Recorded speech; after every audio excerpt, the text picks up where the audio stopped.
Hi, and welcome back to the Because She's Adopted podcast. I'm Crystal Park. And I'm Crystal Redpath. Today we have two very special guests who are coming to share their story of resilience and survival. Nadine McSpaddan is an author, a retired teacher, an Indigenous consultant for Lenpierre Consulting, and a survivor of the 60's scoop. Tina Taphouse is an interior Salish 60's scoop survivor. She's a presenter, she's a photographer, she's a designer, and she's a storyteller. Today we're focusing on what the 60's scoop was and how it impacted Indigenous communities. We do want to offer a trigger warning as we're going to be discussing some sensitive topics, but we are looking forward to diving into their stories and what they have to share.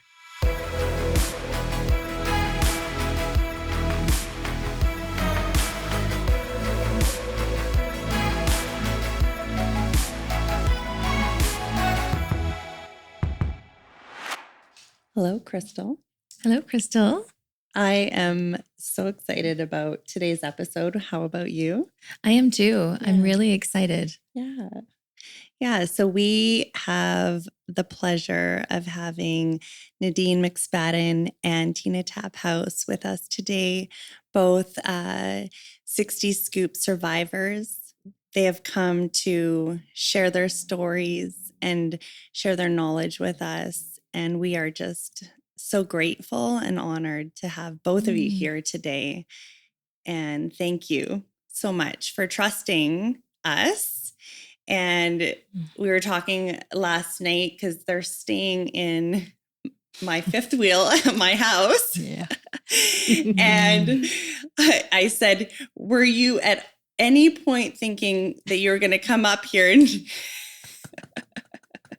and maybe I wasn't real, or did you have any worries at all? But we did have a little quick Zoom with one another first, but we are new friends. Yes. Yeah. Thank you very much for having us. It was an adventure coming up on our own to be out in nature and to meet some people. So thank you very much for having us today, sharing your special day with us. Thank you. Yeah. I'm going to ask both of you if you would just, Nadine, why don't you go first and just share who you are, maybe what you've done through your life, how you're connected to your community, and maybe don't go right into your full story, but just introduce yourself. Okay, so Waik Kawaiatip and Shinnin Squaws, Nadine McSpaddan. So I've taken me a long time to learn that, but that is hello. I am Nadine McSpaddan, and I'm from the Secwepemc Nation. And my home community is the Shuswap Band in Radium or Invermere, BC. I'm a 60's scoop survivor. Didn't meet my birth mom, but managed to meet my Uncle Ox. And I texted him this morning, so he knows I'm here. A lot of my family and friends know I'm here, and I think they're excited that Tina and I are doing this work. I have lots of teacher friends too, and we have lots of connections in the 60's scoop community, I think, who are excited and for us, and that this message is getting out there. So I thank you, Kikstachum, for providing this opportunity for us to finally have a forum to talk about this, because there has been no forum for us before.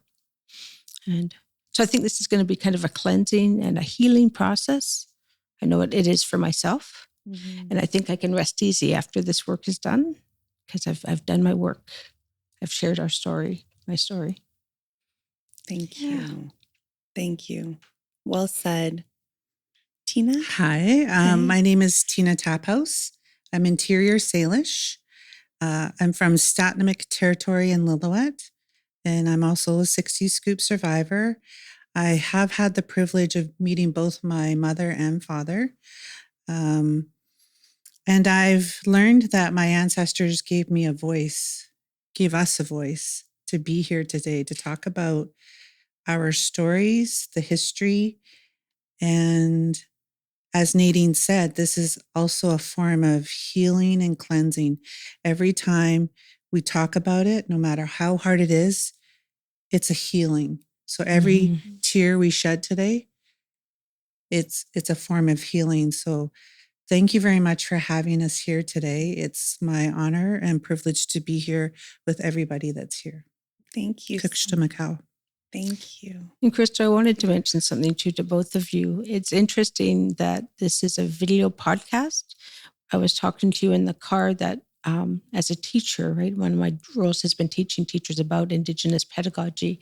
And the fact that this is going to be an audio podcast rather than a book, it just mirrors how we shared knowledge traditionally. So you have, I don't know if you even know that you have created story and you're using human voice rather than print, which is such an Indigenous forum. So I thank you for that, and I think it makes it safe for both of us to do that. So I think there's so many things we do as 60's group survivors or children of survivors that we don't know why we do. And I think it's blood memory, or it's just teachings that are part of our DNA. So the fact that you gravitated to an oral story is just so amazing to me. Thank you. I don't know how I'm going to get through this today. Oh my goodness. The emotion. Ooh. What's coming up for you right now?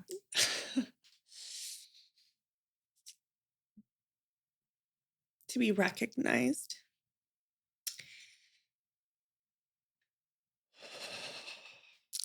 And Kristal, don't you think, and Tina, isn't that something that I think all adoptees have sought our whole lives is recognition and To be heard.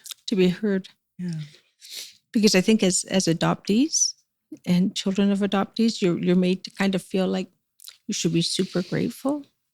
But yeah, I think it's important you understand that there's so much a part of you that even though all of us, we didn't grow up in our communities, there's so much connection that. So I think this is truly just the jumping off part of your journey. I see incredible things in your future. I see you helping others. Like, I don't think you know how much this is going to help Tina and I. I don't think you'll know the impact. And my family, when they see this for the first time. My uncle said when I told him I was doing this, he was a residential school survivor, and he still carries a lot of anger. And he says, you go tell them our side of the story. Right. So you're giving him voice too. So, yeah. Thank you, Nadine. I think what created all the emotion in me was to be recognized as a real Indigenous.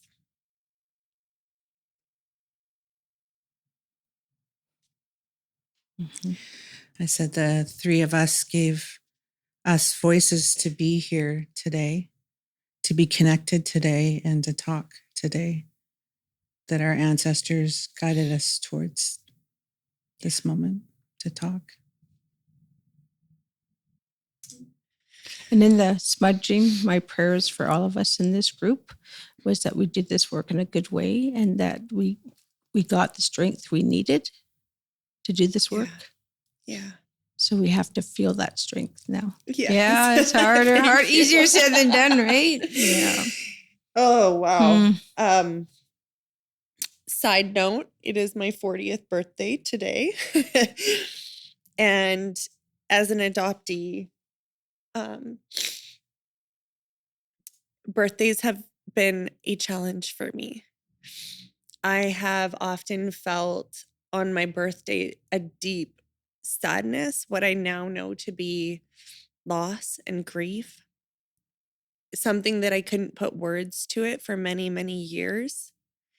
And although that still comes up a little bit for me today, the good that is being done here outweighs any sadness and grief that I am feeling.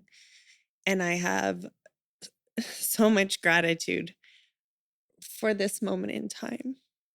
It feels like everything in life can bring you to this moment in time in your life. And for me, I think that's a little bit what I am feeling and experiencing today. So I am centered and grounded now. I am not feeling so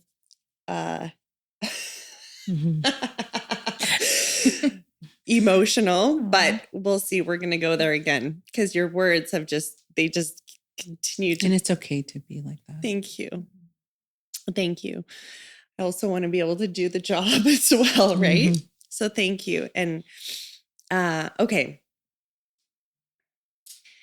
Nadine, can you give us a definition of what the 60s scoop was? And I want to preface that with saying that when I did the documentary, I did a radio interview, and we called out to anybody that had been affected or impacted by adoption in any way, and just to the community, if there was anybody that wanted to come and share their story and their experience, then we would love to have them. And there was a 60 scoop survivor that got in touch with me, and we met and we sat down right by the Saskatchewan River with the Canadian flag right behind us flowing in the wind. And she expressed, because it was the summer of the 215 in Kamloops.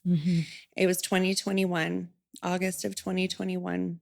And she expressed that all the residential school survivors are getting all this acknowledgement and this empathy from non-Indigenous Canadians.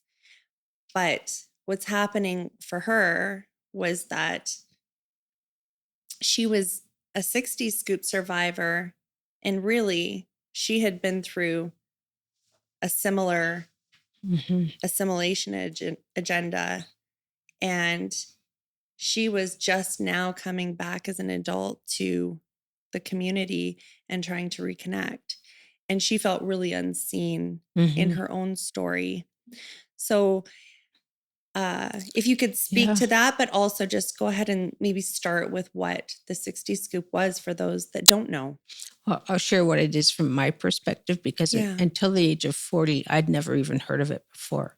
I was doing my master's at SFU and I was in a course that was an Indigenous cohort, which was an amazing experience.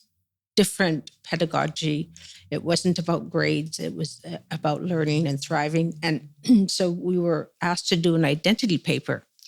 And so I talked to Dr. Ethel Gardner, and I said, well, I don't know a lot about my identity because I'm adopted. And so she mentioned the word 60 scoop and sent me off. And that was me understanding for the first time. And my adopted dad was in the military. We were very proud Canadians, very pro-Canada, supported the monarchy.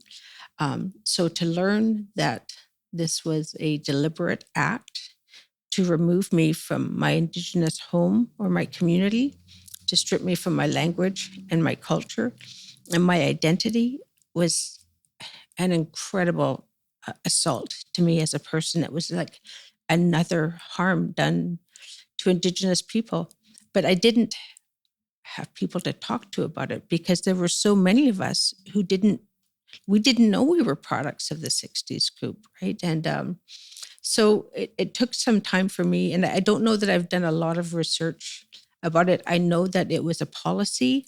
The intent was to assimilate us. It was an extension of the 60s of the Indian Residential School Act, and it's still ongoing now. If you look at the number of Indigenous children in care, and it's quiet, it's not spoken about. It's not spoken about from Indigenous communities because I think sometimes there's some shame that we were taken from our communities and our families, and they didn't have the ability to stop that. because partially they were in their own grief as residential school survivors. So there's so much in it that we haven't had that voice. When I went home and when I talked to my uncle about it, yeah, he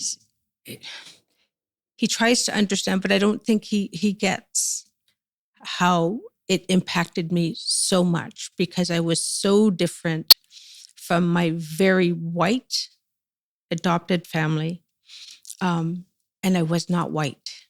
So for me personally, it's about being stripped of who I am and also feeling really devalued that I was disposable, that I could just be given to a family. I was a foster child with my mom and dad for 4.5 years before I was formally adopted. I applied for a copy of something called my ward report, and that's the documents that the social workers keep while you're in care. And they were lost. When we transferred from a paper system to an electronic system, my papers were lost. My sister Rhoda's, my brother Gordon's, and like our papers were lost. Is that intentional? I don't know. So, but I wanted that because I wanted some accountability from the federal government. Did you check on the placement of this home? Did you check on me the 4.5 years I was in foster care? I want to know that you did that because I'm a human being. I'm a person. Someone had the responsibility to make sure I was placed in a good home. It's so incredibly personal that so many of us were put in these foster homes and there was no measure to ensure that these were good homes. There was no follow-up with social workers to make sure that it was a good placement, it was a safe placement. And that's the part that angers me so much. And I think that's, for many 60's group survivors that I've talked to, it's why we feel like we didn't matter.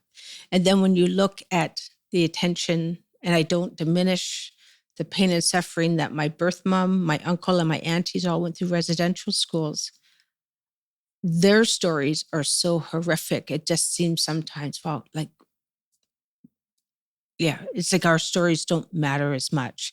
And that's the sad part when we have two Indigenous mindsets. Like, why are we even competing for who suffered?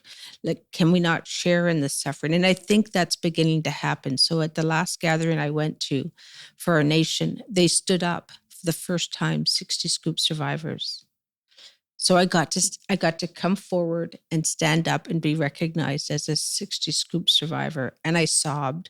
First time in my life that has ever happened. Wow. Yeah. So what did that feel like for you? Like my community finally gets it, gets my, maybe not my story, but they get that there was trauma even after residential schools. And if you talk to most elders, they will be able to talk to you about, how we were overrepresented in foster care and how many of our children were taken from homes and still happen. But to be stood up and recognized, it was like, wow, okay, so it's real. So my pain that I've carried for a long time, it's real, and I felt so good. Nadine, can I ask you a question? Mm-hmm. In your family, how old were you when you were adopted? And as well, your siblings? So my birth mother gave birth to 4 children. And one of them she was able to keep because she had married, my youngest brother, Patrick. And I was put into foster care. You saw the certificate of, yes. I can't even remember the name because it's painful to look at, but she signed a paper relinquishing me. And that happened when I was 10 days old. So she signed that paper. And surrender. Yeah. Certificate of surrender. I was surrendered. I had no voice in that. Yeah. And so I was put into foster care with the family who became my adoptive parents at 10 days. And they took me in because they were strong Roman Catholics at the time. And there was a plea for foster homes, particularly for Indigenous children. So they took me in. They had no intention of adopting. They had 6 of their own children. So, and I think they took me in to supplement their income. I don't think they had any knowledge that this whole thing was about stripping us of language, culture, and identity. I don't think they were part of that agenda at all. They just saw a kid with need and took me in. So my older brother, Gordon, was put into foster care and adopted. And I have just recently he recently passed away. I've met his sister, so we're connecting. My sister Rhoda, we have connected, and I'm connected to my younger brother Patrick. He lives in Squamish, so we have more regular contact. So, and I think for him, how hard that was, right? He had no idea we existed.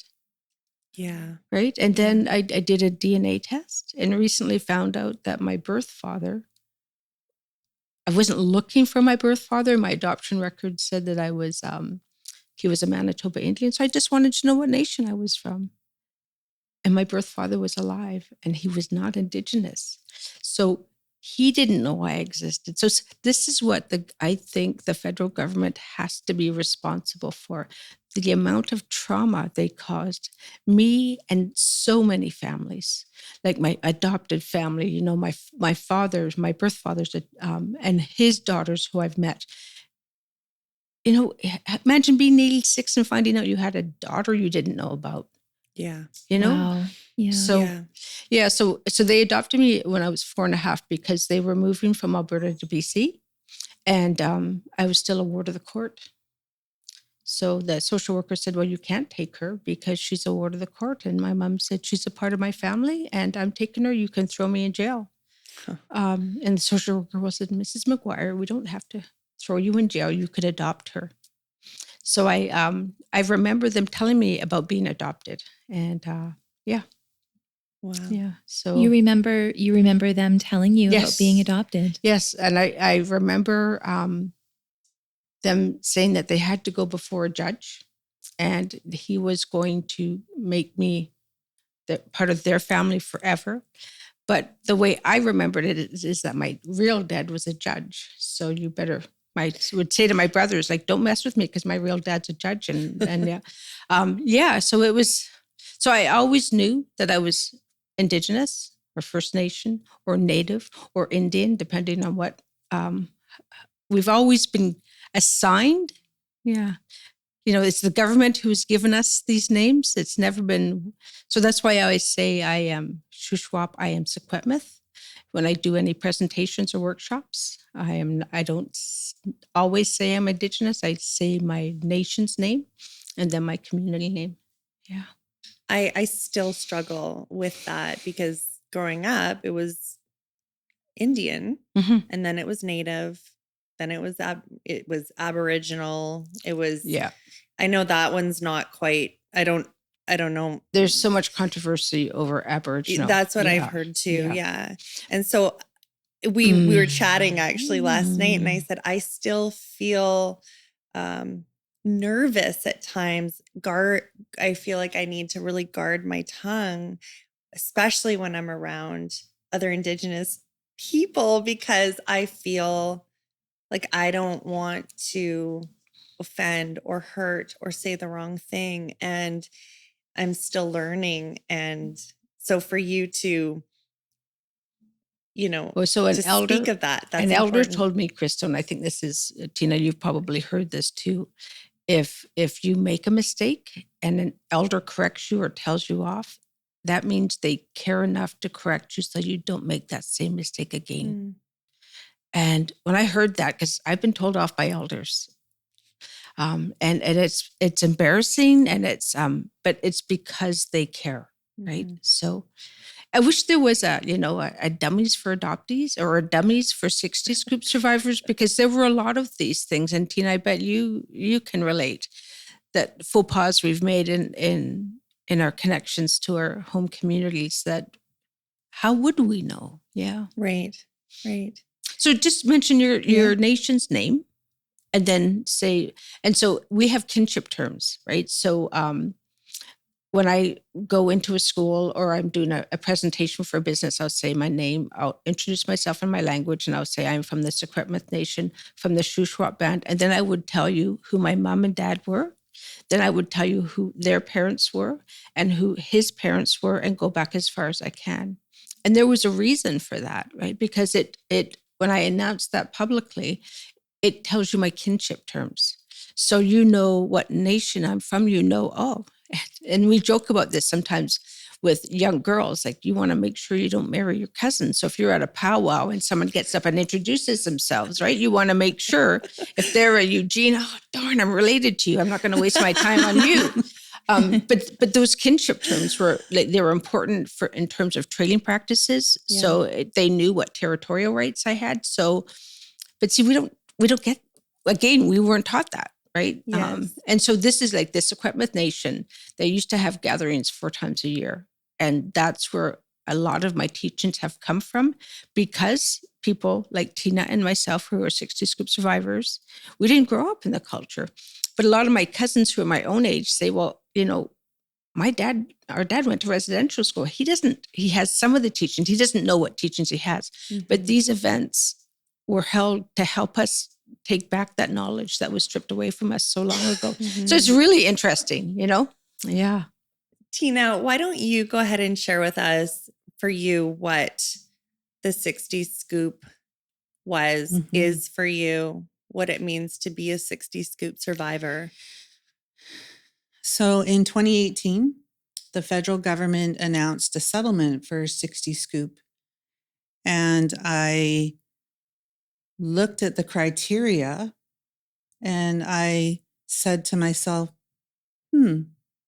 am I a part of this? And so the criteria was you're Indigenous, you're adopted or fostered in to a non-Indigenous home.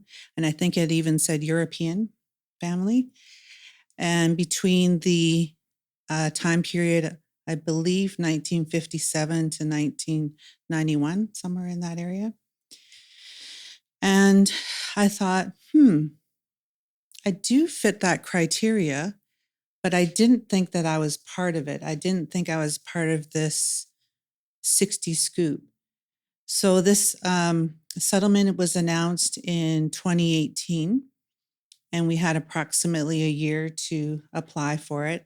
So within that year, I did research on what exactly the 60 Scoop was. What I found out is, so as Nadine said, it was kind of like a transition from residential school to 60 Scoop. The federal government wanted to continue to take Indigenous children out of their homes, to get the Indian out of them, to get their culture and tradition and language out of them, and to have them go into non-Indigenous homes. What they base that on is our lack of proper food. When our communities and our families, we go hunting, we go canning, we go fishing. So all of our cupboards and freezers are full of natural healthy foods. They looked at our cupboards as not having packaged food. So they said, they're starving. They're not being fed very well. When in actual fact, we're being fed better than the processed food. So then I found out that there is an agency created called AIM in 1967, and AIM stands for Adopt Indian Métis. It was federally funded. It was in Saskatchewan. And what they did is all the Indigenous children that they took out of their homes, they put them up for adoption, and they created TV commercials, newspaper ads, and radio ads. And when I found the newspaper ads, even now when I do presentations for 60 Scoop, even now when I show the TV ads, I get choked up as, I'm in one article, it said, the child is as normal as possible. One presentation I did, a teacher put up her hand. She goes, that looks like a catalog for the SPCA. And even just talking about it now, I still get choked up seeing the TV ads. So in my presentations, I show the ads and I pass around the TV ads. The AIM agency, I even found a letter online that shows this lady was salesperson of the year for AIM. So there was some children that were sold to the States as well. So the settlement is about loss of culture. And which is exactly, what we experienced. And I went onto Facebook and there were groups created for 60 Scoop survivors. And so that's how I met Nadine. And it's how I met a lot of my brothers and sisters today, meaning 60 Scoop survivor brother and sisters. And it was the first time that we could talk to other people and have them relate, because a lot of our lives, we kept everything inside. We had no one to relate to, no one to talk to. Growing up in a white privileged world and feeling out of place. And then sometimes our brothers and sisters will be connected with their community, and they're not all communities welcome them either, or their families. So I talk about being in the middle. So I know what it's like to be in this one world that I grew up in, and I'm now connected with my community. But I also see myself as a bridge, as us, we are abridged because we know both communities, and we can kind of make a connection and talk about the history and our stories. As you all know, my biological mother was a 60 Scoop survivor as well, is a 60 Scoop survivor. And I don't know if I've shared this with you yet, but her and her brother were both taken, put into foster care. And then at the age of 7 and 8, and then they were separated. And her brother was adopted to a family in the United States, and she was adopted to a family in Manitoba. So when she was in her 20s, her brother, who had been looking for her since she was taken, found her. And he was from the Opaskwayak Cree Nation. He grew up with their mother. And he knocked on her door one day and said, "Hey, I'm your brother." And they were reunited. And so that, I think, sort of spurred her on to go searching for her community and her family, her biological family. The reason why I share this is because she went searching for the brother that she was taken with and spent that time in foster care with, who was then adopted out to a family in the States. And when she went looking for him, she was told that he was dead. And so she grieved that. And when her and I connected, she said, "Well, you did have an uncle, his name was Norman, but unfortunately he's passed away." About 3 years ago, when I was on Ancestry, I was connected with this young woman who turned out to be a first cousin of mine. And guess who her father was? Norman. And he wasn't dead. He was, in fact, alive and living in Texas. And so I had the absolute honor and pleasure of reuniting.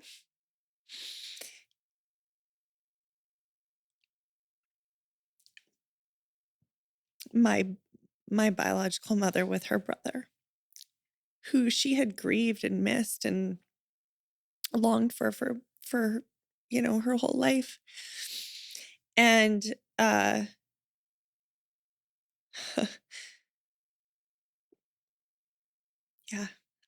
So that's where I feel the anger, like Mm-hmm. the harm that was done Yeah. to your mom.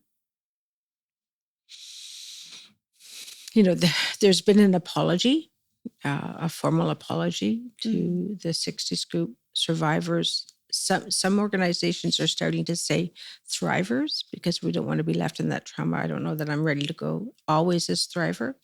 Like it just, for me, that's the biggest part of all this, and that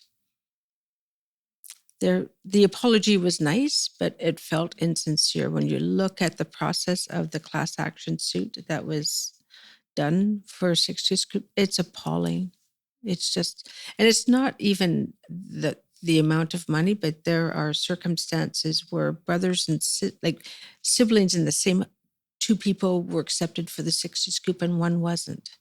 And I don't know how many people I've spoken to whose paperwork was lost. Yeah. And so they couldn't prove, and the onus was on us to find that we were part of the 60's group, which is, grossly unfair, because we can't, it was hard for us to phone our home communities when some of us didn't even know who our home communities were. So yeah, I think that the settlement has stirred up so much. I guess the positive thing about it is that it's helped people like us connect, but I think it's also done an incredible amount of harm. Yes. Because those people who were not accepted as the class here's another rejection. I'm not Indian enough to be a 60's group survivor. Like who gets to determine that? Métis weren't part of the settlement. Yeah. Yeah. And I actually don't like to talk about the settlement because a lot of people will view that as you're only looking for the money.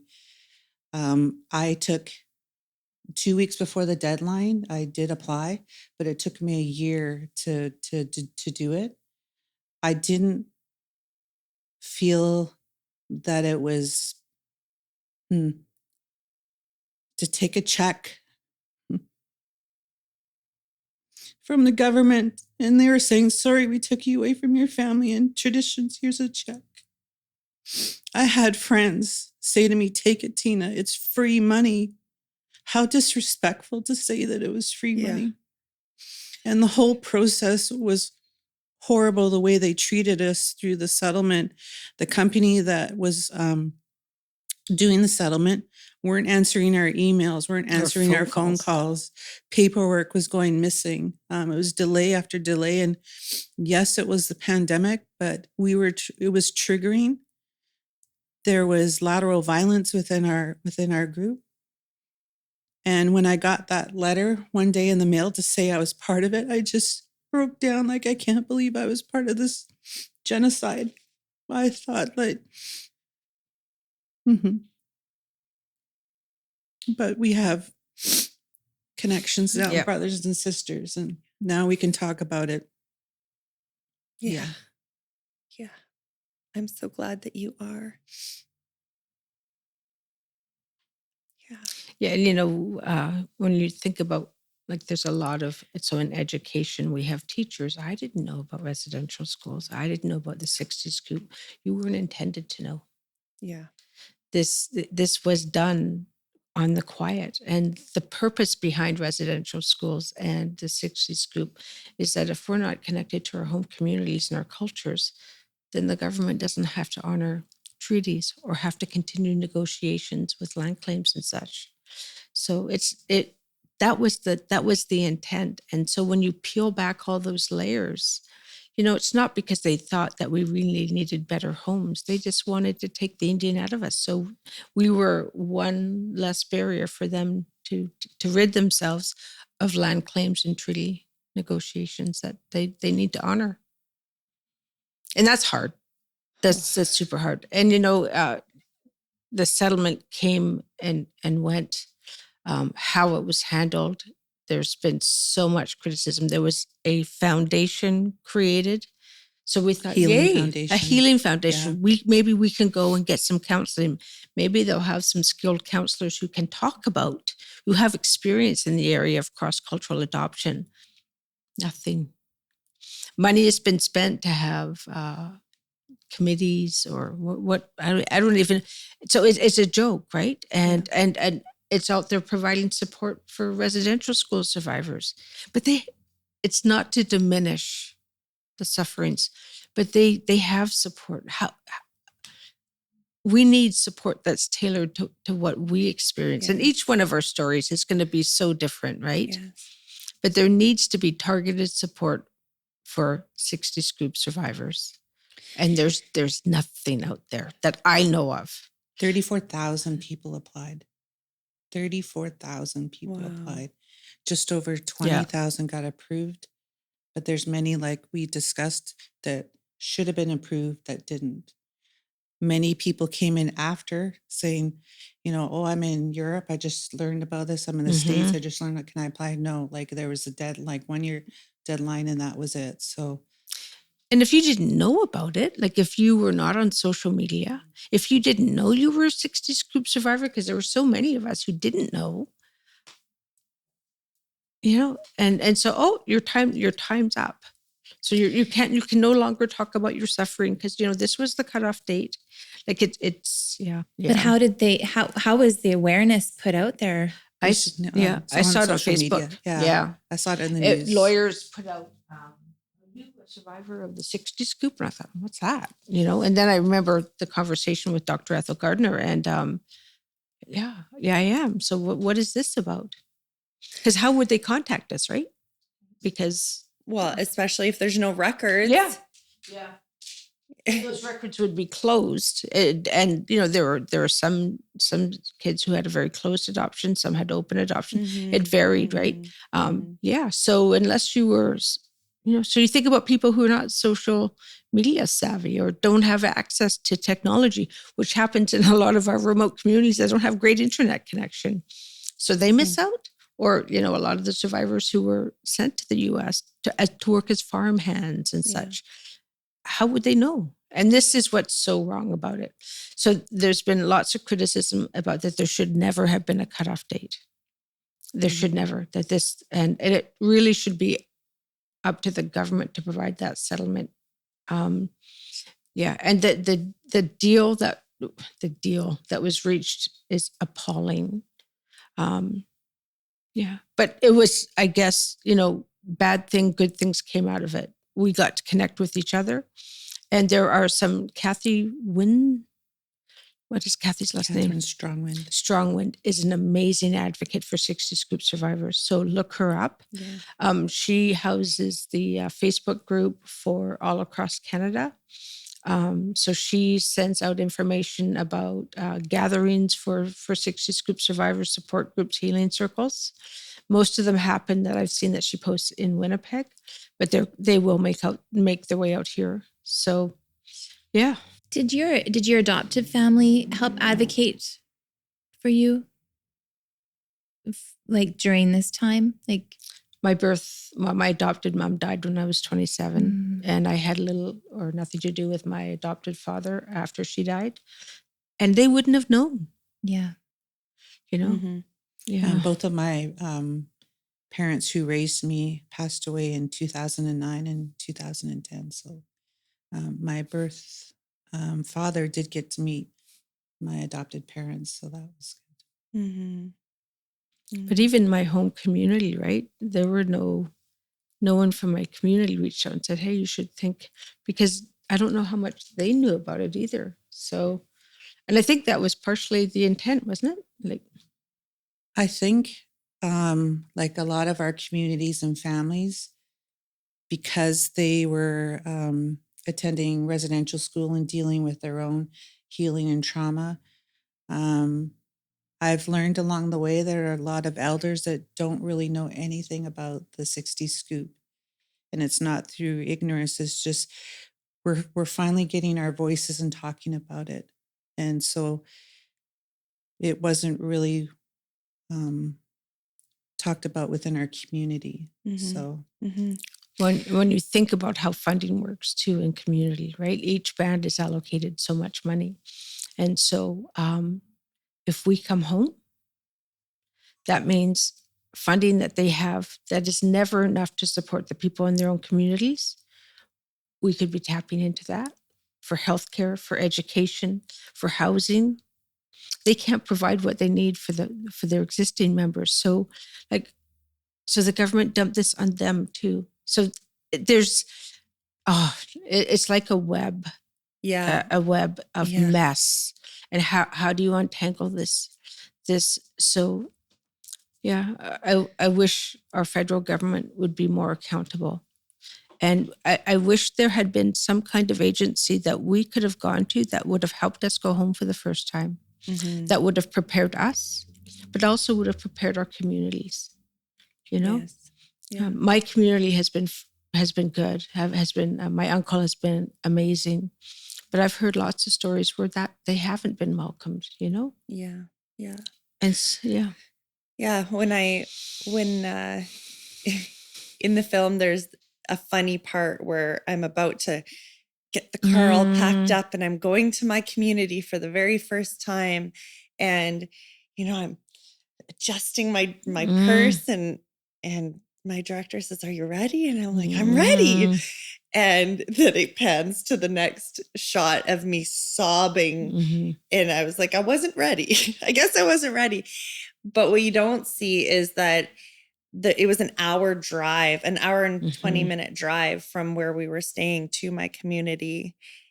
And I had the most profound emotional breakdown because I didn't know what I was going to get when I got there. I didn't know if they were going to look at me and go, "You're not Indian enough to come back here," or "Look at you showing up with your cameras and you're here to exploit us," or, I had all of those thoughts that I would be rejected.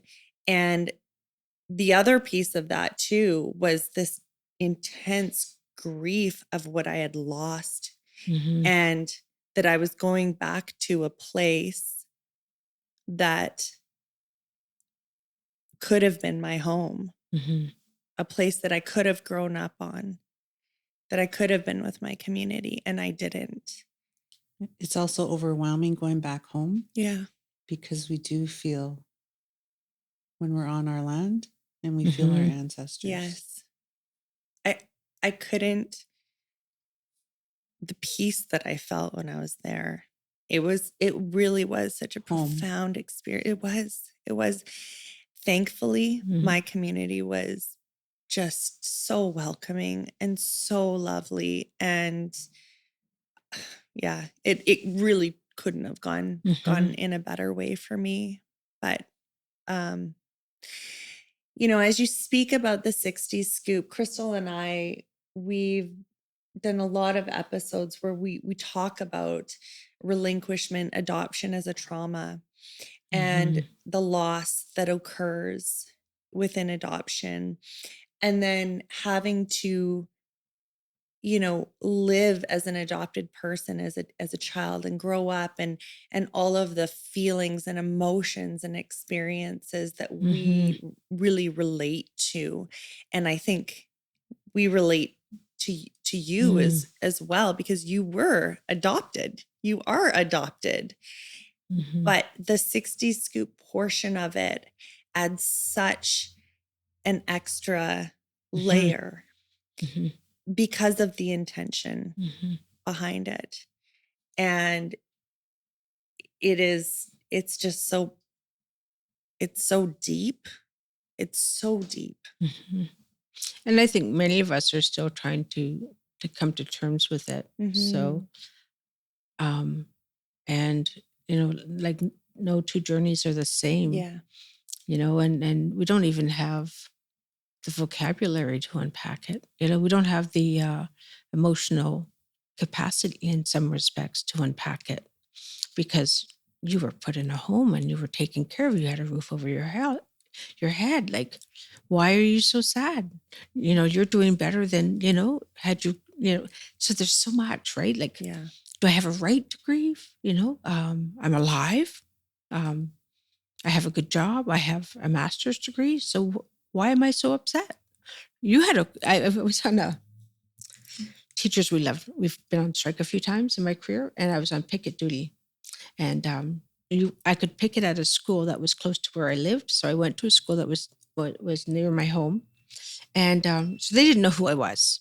And this counselor, I don't even remember, I choose not to remember his name, started talking about a newspaper article that was in the paper about a development that had to stop because they found some Indigenous remains on the land.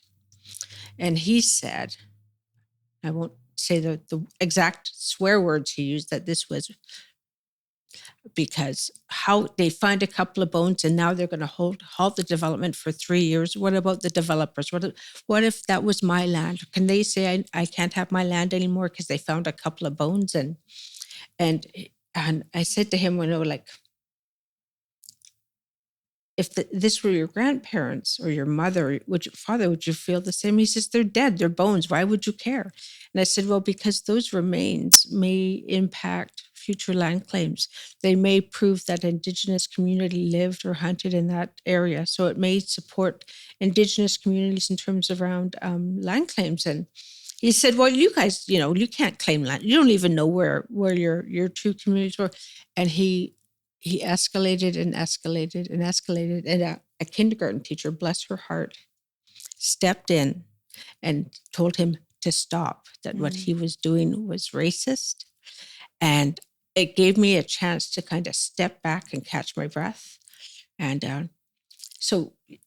and he said, but look at you, like you're not Indian. I said, I am Indian. I have vitiligo. My pigment is dying. I grew up in a white home, but look at you, you're a teacher. So it couldn't have been that bad. Why do you think that the 60 Scoop still isn't very well known within, Canada, within even, as you said, within some of the communities? Well, I think because we haven't had a forum as 60 Scoop for, I think we talked about this, right? That we have not had a forum to come together. We didn't know that we were 60 Scoop survivors. So that's a big part of it. I think what's changing is that, at least in British Columbia, is the curriculum has changed, right? And so I'm now, I've written some books myself, and I wrote books because I never saw myself in books, right? So it's kind of cool to have the chance to do that. But with the curriculum change, I'm now seeing books about 60 Scoop survivors who are writing. Tina, you were telling me about the Salmon and Bannock. Inez Cook. And has written her story. So as we come forward, Colleen Cardinal as well. As we come forward and share our stories and do things like this is why this interview is so important, because it gives voice. And so the quality of resources around residential schools are amazing. As a teacher, like if I could start teaching now, it would have made such a difference. And they're written by Indigenous people, not about Indigenous people. So Tina has shared with me someday she wants to put pen to paper to write her story. And I know I do too. And I want to do it for different grade levels, so that it's, because I think if we educate our young ones in schools, they will know the whole true history of Canada. So that's, I think, the movement that's going forward. Murray Sinclair said in one of his most profound videos is that education got us into this mess. Education is going to get us out, but it's not an easy fix. So he talks about the 7 generations. So he said 7 generations of families went through residential school, and it's going to take 7 generations for the healing to happen. Yeah. So I think, when you talk about this, we want healing to happen now. But I think, that this is why your work is so important, because you're giving a forum for people to come forward. Yeah. And when people watch this and other film producers watch this, they'll think, oh my God, why didn't we know about this, right? It seemed as though if the residential school, like the findings in 2021 hadn't occurred, that the 60 Scoop story still couldn't have been heard. Like it felt as though the residential school, that those findings began to open up Canadians' eyes and compassion for Indigenous people. And I believe, and maybe I'm totally wrong, but I feel like it created a fertile soil for more Indigenous issues and experiences like the 60 Scoop to have a landing place for people who really didn't know anything about the intentional assimilation agenda. I will say that we're talking about 60 Scoop now. If you knew me before 215, then you know I've been talking about this since I found out about it myself in 2018. I think we are talking about it now because us survivors are finding our voice and learning about our trauma and healing. And there's some of us who can talk about it, who have the strength and the healing to talk about it now. Some of our brothers and sisters are still on a healing path, and some of them haven't made it to this far. So we've been blessed by our ancestors to have voices to talk about it now. So now I go into, I do presentations. I go into schools, middle schools, high schools. I've done sharing circles with Surrey Police Service.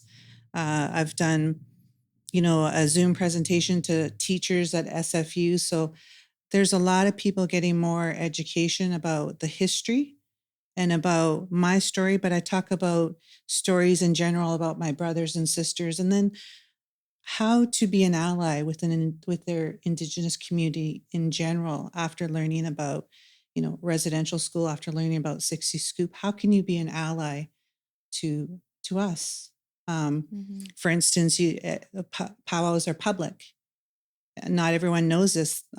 They'll say, "Hey, Tina, like, are you going to the powwow? Can I come with you?" I'm like, "Sure, but you can actually go on your own." They're like, "Oh," so just getting the knowledge out there, about the missing and murdered Indigenous Women's Memorial March every Valentine's Day across Canada. There's one in downtown Eastside. I go every year. Be an ally, come and support us, down there. So learn about whose land you're on, learn about the community, learn maybe possibly about the language, but it's good to be an ally, to say, to stand up against racism, but also be a part of our community and get to know our culture and traditions as well. And you were talking earlier too about what was it about 215 that changed the direction? Why it generated empathy? And I think because they were talking about 215 children who died, whose remains may be on that residential school, which is where my auntie went. It humanized it, I think, for the first time. And I think children could relate to it when they heard, and it got so much press release. And I think social media has had a huge part in it too. I think we have some amazing Indigenous reporters out there who are trying to give voice. So, but I think it was when you think about children dying at a place where you go to school, there aren't supposed to be a graveyard at a school. Do you know any public school that has a graveyard? Right? Nope. So Yeah. it's humanized it. And so there's been talk years about residential school. For some reason, there needed to be that physical evidence that children died at school, and that's 215. And I look at those 215 children and what they've done. You've talked about how now we're talking about 60 Scoop, what they've done to Indigenous community as a whole, what they've done. Canada is now listening. We're having more voice being within the Indigenous community, but I talk often in my presentations about the 215 and the voices they've given to themselves and to all of us. My mom, she attended the Kamloops Indian Residential School, and she even worked there. And when she became pregnant with me, she gave me up for adoption so I wouldn't have to attend the residential school. And I can't imagine being a mom myself, the sacrifice to give up your child so she wouldn't have to go through the horrors that she went through.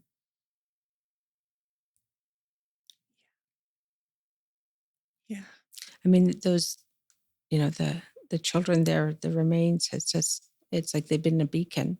It's also raised notice to UNDRIP, the United Nations of Rights for Indigenous Peoples. So it's perfect storm isn't the right word, but it's raised attention not only in Canada, but I'm seeing in the U.S. now they're talking about the Indian residential school boarding schools that they had, right? So those the children who died at residential schools has elevated this platform, and so the impact they've had for us as survivors, our parents who were residential school survivors, if they knew the impact they were going to have, I think it might give them some comfort. It was amazing. I have friends who live in Kamloops, and that's where we had one of the gatherings for Secwepemc Nation there. So to be on that site, the first time that I went on a medicine trip with my uncle, we went to Kamloops for a medicine workshop, and to think, wow, this is where my auntie went to residential school, but we're having cultural happenings here. He showed me a kukuli, which is a pit house, which is what we would have lived in the winter months. So this place that caused so much harm is now a place that's educating people. Mhm. It's where the powwow grounds, the Kamloops powwow happens there every year. Yeah. Yeah. So there's light. Yes. So Tina, what would you say to people who when they hear about residential school, they automatically shut off and say, "Oh, I know all about that. Yeah, I've heard all about that." What would you say to that? And have you experienced that in your workshops that you've done? No, No. I haven't. When I did the sharing circles with Surrey Police Service, my introduction is I'm an Indigenous woman sitting in front of law enforcement. And some of them would nod their heads like, yeah, you are. It is a big step for an Indigenous person and an Indigenous woman to be talking with law enforcement because of my own personal experience with them and because of our history. We were taken from our homes by RCMP to go to residential school. We were taken by RCMP as part of the 60 Scoop. The ongoing MMIW, Missing and Murdered Indigenous Women, how there isn't the same media coverage for when an Indigenous woman or a girl goes missing as there for others. I'd say mostly people are listening that haven't had personal comments to me about, I've heard all that. We're kind of still in the truth part of truth and reconciliation. So people are still listening. And there's still a lot to be told. But it's good that we're listening, that they're listening. Mhm. I always welcome people. When I do my presentations, I said, I grew up in your world. I grew up in the white privileged world. The questions that you have, I once had as well. So feel free to ask me anything. I'm pretty non-judgmental. And I had the same questions as you.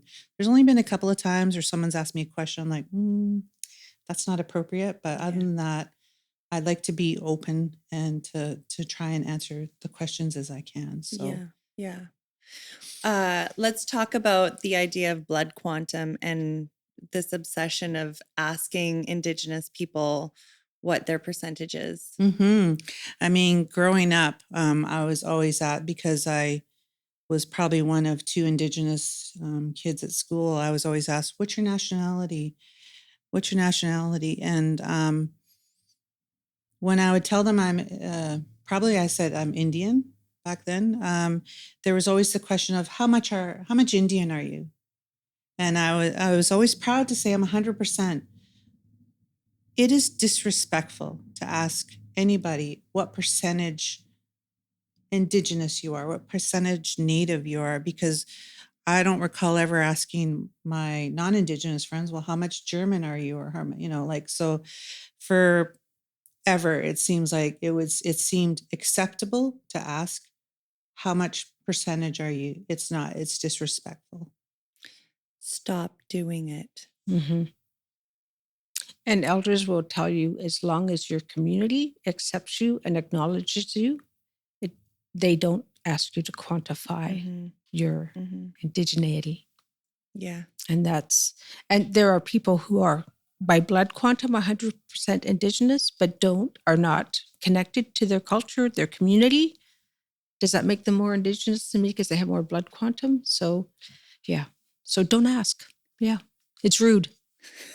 I love that. I love that we get to say that. I think we're going to start to wrap up this episode, but don't worry. We have a second part to this episode where Nadine is going to share her own personal story and Tina will do the same.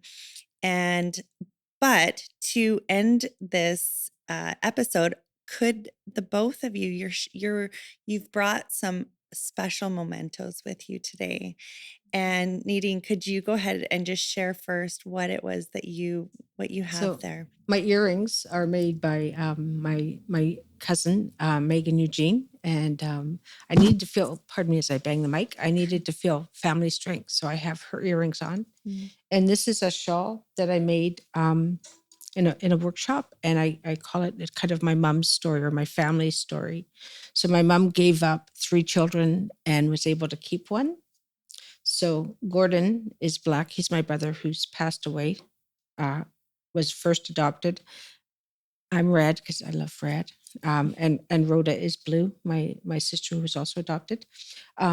White represents my mother, and she's on the outside because she wraps us. And Patrick is my younger brother who grew up with my mom. So they had that closeness together.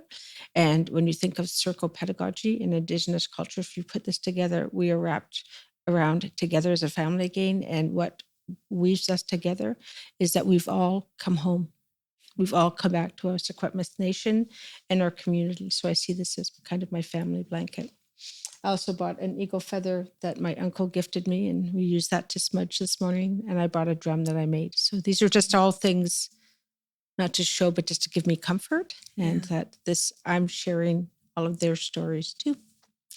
So thank you for asking that. Yeah, I love that you said that actually, because my adopted mom, my mom passed away, and I often wear pieces of jewelry that she wore because it makes me feel close to her. So, and it makes me feel like I have a piece of her with me, Yeah, I love that. Tina. My mom made me this choker, and she gave it to me not long after we met in 2012. And needs to be fixed. It's a bit warped and worn out, but I wear it to events and I wear it when I do presentations because I feel she's with me, giving me strength and helping me with a voice. That's beautiful.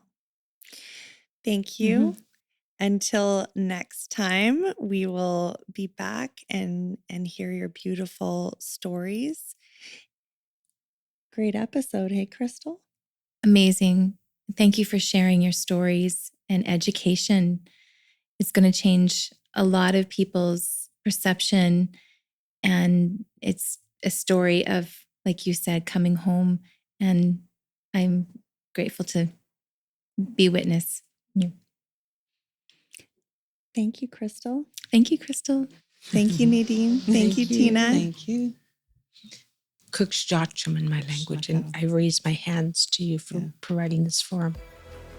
Thank you for joining us today on the Because She's Adopted podcast. Please like and subscribe, follow us on Instagram, Facebook, YouTube, leave a rating and review wherever you get your podcasts, and we'll see you next time.